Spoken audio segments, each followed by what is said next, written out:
মিছিল স্লোগানে জনসমুদ্র সাতক্ষীরার কলারোয়া উপজেলা। রোববার দুপুরের পর থেকেই লাল সবুজের পতাকা আর দলীয় পতাকা নিয়ে কলারোয়া ফুটবল মাঠে জড়ো হন বিএনপি নেতাকর্মীরা। দলের ভারপ্রাপ্ত চেয়ারম্যান তারেক রহমানের বক্তব্য শুনতে বিকেল 4টার আগেই কানায় কানায় পূর্ণ হয় মাঠ। এত আয়োজন সাতক্ষীরার সাবেক সংসদ সদস্য হাবিবুল ইসলামের কারামুক্তি উপলক্ষে। 70 বছরের সাজা পাওয়া এই বিএনপি নেতা গত 3 সেপ্টেম্বর কারাগার থেকে জামিনে মুক্ত হন। মঞ্চে তাকে বরণ করে নেন নেতাকর্মীরা।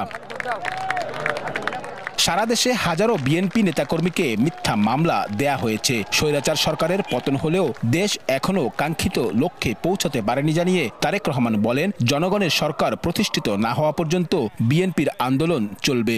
সকল ষড়যন্ত্রের বিষ ধাত ভেঙে দিয়ে যে কোনো মূল্যে আমরা বাংলাদেশ জাতীয়তাবাদী দল জনগণকে সাথে নিয়ে এই দেশের মানুষের হারিয়ে যাওয়া গণতন্ত্রকে পুনরুদ্ধার করব। যতক্ষণ পর্যন্ত সেই গণতন্ত্র পুনরুদ্ধার না হবে আমাদের আন্দোলন অব্যাহত থাকবে।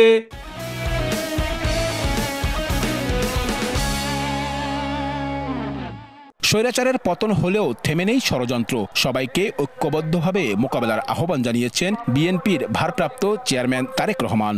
যে ষড়যন্ত্র দেশের ভেতরে ছিল, যে ষড়যন্ত্র দেশের বাইরে ছিল, তাদের সেই ষড়যন্ত্র এখনো অব্যাহত আছে।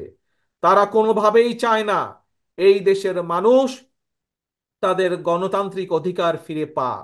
সমাবেশে বিএনপি নেতা হাবিবুল ইসলাম সহ অর্ধ শতাধিক কারামুক্ত বিএনপি নেতাকর্মীকে সংবর্ধনা দেয়া হয়। শেখ হাসিনার গাড়িবহরে হামলার অভিযোগে সাবেক সংসদ সদস্য হাবিবুল ইসলামকে 70 বছরের কারাদণ্ড দেন আদালত। গত 3 সেপ্টেম্বর তিনি ঢাকা কেন্দ্রীয় কারাগার থেকে জামিনে মুক্তি পান।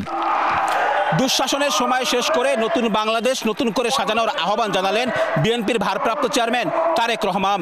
সব ষড়যন্ত্র মোকাবেলা করে ঐক্যবদ্ধ থেকে দেশকে জনগণই এগিয়ে নেবে, এমন প্রত্যাশা সমাবেশে আগত নেতাকর্মী থেকে সাধারণ মানুষের।